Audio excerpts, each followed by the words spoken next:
अष्टावक्र गीता।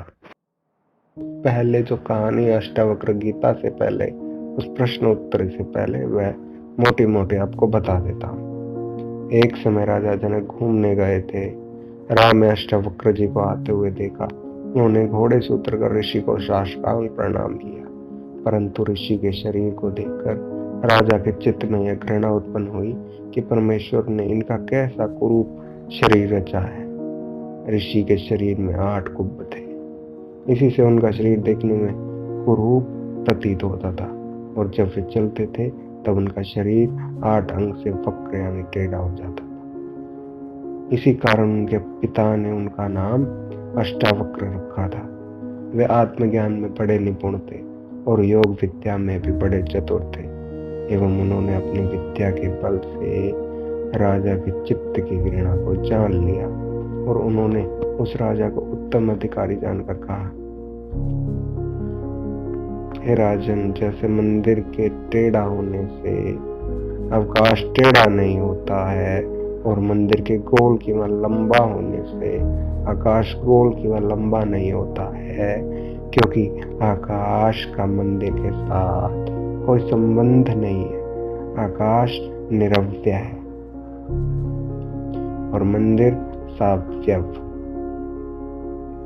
वैसे ही आत्मा भी शरीर के साथ कोई संबंध नहीं है, क्योंकि आत्मा निरवध्य है और शरीर सावयव। आत्मा नित्य है और शरीर अनित्य है। शरीर के वक्र आदि धर्म आत्मा में कदापि नहीं आ सकते। अतएव हे राजन, ज्ञानवान को आत्मदृष्टि रहती है और अज्ञानी की चरम दृष्टि रहती है। इस कारण तो चरम दृष्टि को त्याग करके और आत्मदृष्टि को ग्रहण करके जब देखेगा, तब तेरे चित्त को से घृणा दूर हो जाएगी। हे राजन, चरम दृष्टि से अज्ञानी देखते हैं, ज्ञानवान नहीं देखते हैं।